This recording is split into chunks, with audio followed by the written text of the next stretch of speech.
बजे तब रंगभूमि में प्रवेश कीजिए और को मत से गीत न्यारो गाइए, बाजो न्यारो बजाइए। ऐसे मत हैं, मतलब दो मत हैं कि या तो आप वादाक्षर, इसमें भी दोनों चीज हमें मिल रही है। पाठाक्षर, पाठ का मतलब हो गया टू स्पीक, पाठ करना, अक्षर तो सिलेबस हो गए, यानी अक्षरों का सिलेबस का पाठ करना, वर्ण का पाठ करना। तो उस समय भी कहा रंगमंच प्रवेश के समय इस तरह के अक्षरों के साथ आपको रंगभूमि में प्रवेश करना होता था।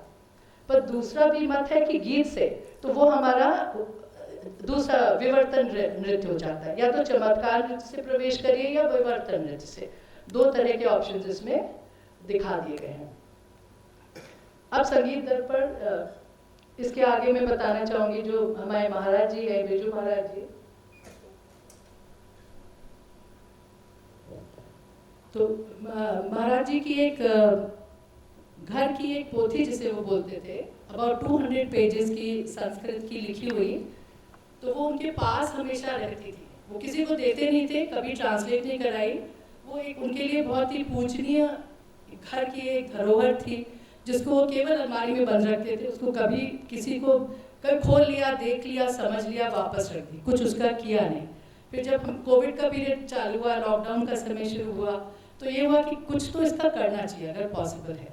तो उसको निकाल के और उसके जो भी है फोटो ले लेके उसको ट्रांसलेट किया गया। तो हिंदी इंग्लिश दोनों में उसका ट्रांसलेशन हुआ और ये पता चला कि उसका नाम संगीत दर्पण ही है और वो गौरीश्वर द्वारा लिखी है। गौरीश्वर प्रणीत संगीत दर्पण, इस तरह से वो किताब है और उसका हिंदी इंग्लिश दोनों में ट्रांसलेशन हो चुका है, अभी अवेलेबल है वो। इनफैक्ट अगर किसी को चाहिए तो हमारे यहाँ उसकी कॉपीज है टू बी बॉट।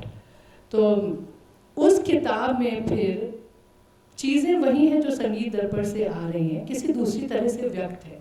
और क्योंकि वो लखनऊ घराने हमारी कथक से जुड़ी हुई है, इसलिए हमारे लिए बहुत इंपॉर्टेंट हो जाती है। उसके एंड में नायिका भेद और किस तरह से अलग अलग चीज़ों को इम्पोर्टेंस दी है, यानी कि 16 श्रृंगार, 12 आभूषण और बॉडी का मूवमेंट जैसे कथक में होता है, हाथ रखने का तरीका, तो कई चीज़ें उसमें एंड के चैप्टर्स में ऐड करी हुई हैं।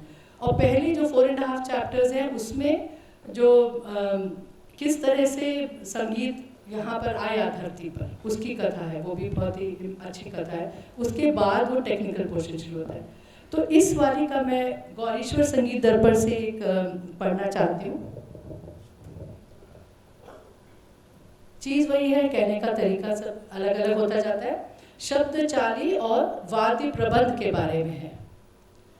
नृत्य वाद्य प्रबंधानि यदा गायन नडोत्तम तदा सुख दशोत्पत्ति भवेर भुवि रति प्रदा। When the वाद्य प्रबंध are sung by the nut, the audience will derive a lot of pleasure and it generates sensuality.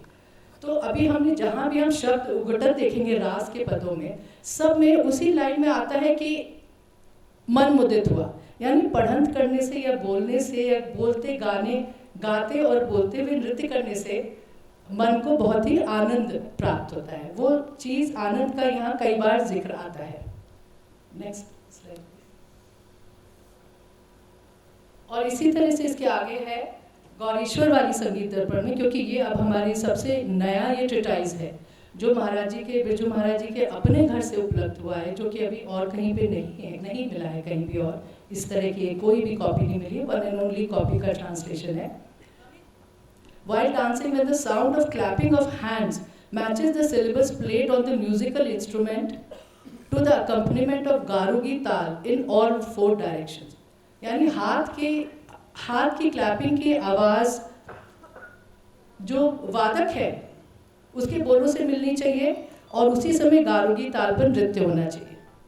ये है शब्द नृत्य, चमत्कार नृत्य की ये डेफिनेशन दी है। तो ये कथक के करीब आता चला जा रहा है। अभी हम रास वाले पदों तक नहीं पहुंचे हैं, पर हम कथक के फॉर्मेट के बहुत ही करीब आ चुके हैं।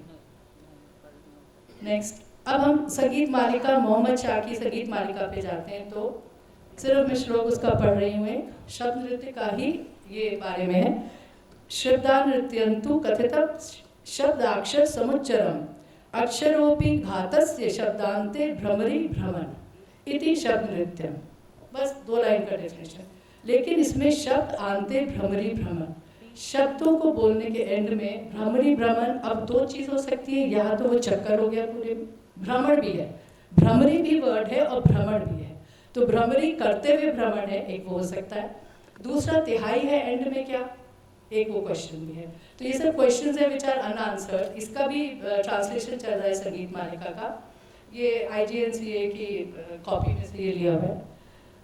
अब मैं अपने मूल विषय पे आती हूँ, जिसके बारे में क्योंकि वीणा जी इतना समझा चुकी है तो मुझे कोई पृष्ठभूमि देने की बिल्कुल आवश्यकता नहीं है। सिर्फ मैं इसमें ये देख रही हूँ कि कहाँ पर पढ़न हो रही है और नाच हो रहा है, ये 2 चीज हम सिर्फ देख रहे हैं। आंगन श्याम नचावही जसुमती नंदरानी, ताली दे दे गावही माधुरी मृदुबानी, पाई नूपुर बाजे कटकिंकनी कूजे, नानी एडियन अरुणता फल विवेन पूजे, जसुमती गान सुने श्रवण तब आप उन्हें गावे, ताली बजावत देखई पुण्य आप बजावे। नाच भी रहे हैं, यशोदा जी ताली दे रही हैं और कृष्ण स्वयं भी ताली, उनको देख के खुद ताली दे रहे हैं और नाच रहे हैं। ये तो बाल लीला से ही शुरू हो जाती है पढ़त। बली बली जाऊं मधुर सुर गावहूं, अब की बार मेरे कुंवर कन्हैया नंदई नाच दिखावहूं, तारी देहूं आपने कर की परम प्रीति उपजाऊं। जो मैंने कहा धीरे धीरे ताली देने से ही प्रीति, मतलब वो पढ़न या उससे जो एक, जैसे अभी कर रही थी ना हमारी वीणा जी, वो खुद भी खुश थी, आप लोग को भी उन्होंने खुश कर दिया सिर्फ पढ़न से। नाचा तो बहुत कम उन्होंने, लेकिन ये उसकी वैल्यू है, या ये चीज़ इम्पोर्टेंस है कथक में पढ़न की। अब संगीत के टुकड़े की भी बात आती है, इन्हीं पदों की हम बात कर रहे हैं। सबके रेफरेंस हैं डिटेल में, यहाँ मैंने कुछ ज़्यादा दिया नहीं है। उगटत है संगीत शब्द तथे तथे गिरी गिरी, गिरी गिरी होगा ये गिरी गिरी है, थे थे सरस परस बाग, देखो मुरली भ्रकुटी नचावत सप्त संग गायन संगावत, भ्रमरी उपंग सर्वश्रुति धावती, उगटत शब्द अधर 2 उपयोगे। अब ऐसा भी है कि शब्द उगटत कौन कर रहा है, कहीं पे कृष्ण कर रहे हैं, राधा नाच रही है, कहीं पे कृष्ण कर रहे हैं, दोनों नाच रहे हैं, कहीं पे युवतियों का वृंद कर रहा है पढ़ंत, और सब कृष्ण और राधा नाच रहे। तो अलग अलग जैसे ही हम ये पद पढ़ते हैं हमको पूरा वो एक फॉर्मेट दिख जाता है कि किस तरह से कोई जगह साइड से बोल रहा है और या खुद बोलते हुए भी नाचते हैं। कुंज बिहारी नाचत नीके, लाडली नचावत नीके, औगर औदर ताल धरे श्री श्यामा, मिलियत ताथे गावत संग पीके। संगीत का टुकड़ा मैंने लिखा है क्योंकि हम लोगों के में होता है संगीत का टुकड़ा, जबकि हम पढ़न के समय गाते नहीं है, 7 स्वरों में नहीं गाते हैं, पर यहाँ पर है उसी लाइन में 7 स्वरों का जिक्र है, उसी लाइन में ताथे ताथी का जिक्र है और उगटत का, यानी कि उस जमाने में शायद सारे स्वरों में इन बोलों को गाया जाता था। मैं खाली भी तत्काल के बोलों की बात कर रही हूँ। स्पीकिंग वाइल डांसिंग, सुर ललना सुर सहित विमोही, रचो मधुर सुरगान, नृत्य करत उगटत नाना विधि, कर भी रहे, नृत्य कर भी रहे हैं और नाना विधि की उगटत भी पढ़त भी चल रही। सुनी मुनि बिसरे ध्यान, और वो इतना सुंदर है उस तरह का नृत्य जिसमें वो नृत्य के साथ साथ पढ़न करे। बाजत बैन रबाब किन्नरी, कंकन नूपुर सोनी, तथे तथे तथे शब्द उगड़त, प्रिय भले बिहारिन बिहरत जोड़ी। अब दोनों मिलके गा भी रहे हैं और कर भी रहे हैं। अब आगे बढ़ते हैं। करत हरि नृत्य नवरंग राधा संग, लेत नवगति भेद चरचरी ताल के, परस्पर दर रसमत भय तत थे बचन रचना सुसंगति सुर साल के। इस बार तत थे के आगे मुझे शब्द मिला वचन रचना। अब रचना को मुझे अभी भी समझना है कि हाँ रचना क्यों यूज किया गया है। वचन तो हो गए कि तत थे के वचन बोले जा रहे हैं इस तरह से, क्या कोरियोग्राफी टाइप था, रचे जाते थे या जो बंदिश की रचना की बात है। फिर ततथे शब्द करत सकल नृत्य भेद सहित, करत, अब इसमें शब्द को कर रहे हैं यानी शब्द को करने का जिक्र आ जाता है।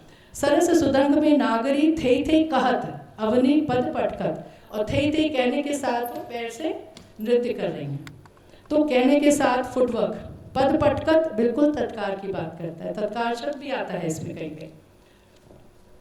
अंक भरे ताथे ताथे करत कहत मगन मन, ये जो मैंने कहा था, करत भी और कहत दोनों शब्द हैं, और मगन मन, कई सारे इंस्टेंसेस में मगन मगन या मोद इस कहने की प्रक्रिया के साथ जुड़ा हुआ है, और कहत और करत दोनों एक साथ इस वाले पद में आ जाते हैं। ततते ततते शब्द सकल घट उरप तिरप मानो पद की पटक। फिर ये राग पसंद का जो कीर्तन है, ये मैंने इंटरनेट से लिया है, जो आजकल होता है वहाँ, ये वाला। नृत्य गावत बजावत मधुर मृदंग, सप्त स्वरन मिली राग हिंडोल, पंचम सुर ले अलापत उगटत है सप्तमान, थेता थेता थे थे कहते बोल, बोल आ गया यहाँ। सब सिनोनिम्स हमें मिल रहे हैं उगटत के। कृष्णदास नटवर गिरिधर प्रिय, सुर बनेता भारत अमोल। इस तरह हम देखते हैं कि कई सारी तरीके से हमको ये समझ में आ रहा है, मतलब क्लैरिटी है, इसमें कोई शक की बात नहीं है कि कथक और रास का अंतर संबंध तो बहुत बार नैरेटिव्स में आ चुका है, प्रूव भी हो चुका है, पर यहाँ वो बोल, जैसे ही हम रास का कोई पद पढ़ते हैं वो पूरी आकृति हमारे सामने आ जाती है कि कोई डांसर है, उसके साथ कोई जना पढ़त करके बोल के कर रहा है। मतलब कथक नृत्य की जो एक कंप्लीट प्रेजेंट डे प्रेजेंटेशन, वो हमें उस समय के पदों में दिखाई देता है, जो 15 to 18 सेंचुरी के पद है ये सब।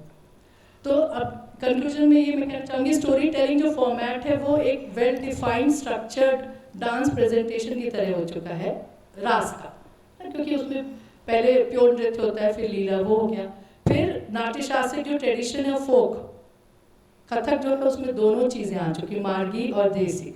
और ये जो नाट्यशास्त्रिक ट्रेडिशंस के साथ जहाँ वो शब्द वर्ड्स हम चल के आए, और रास की जो लोक नाट्य की ट्रेडिशंस हैं वो भी जुड़ती चली जा रही।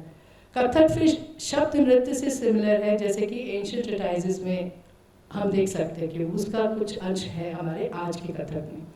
ओरल ट्रेडिशन में डॉक्यूमेंटेशन नहीं था, तो ये भक्ति कालीन का जो ब्रज भाषा का साहित्य वो बहुत ही इम्पॉर्टेंट है हमारे लिए, क्योंकि वो डॉक्यूमेंटेड है। और डॉक्यूमेंटेड खाली पदों के द्वारा डॉक्यूमेंटेड नहीं है, ये पद हमने पढ़ लिए एक किताब में, हम तो डांसर्स हैं, हमें वो पद में जो लिखा है वो दिखाई देता है।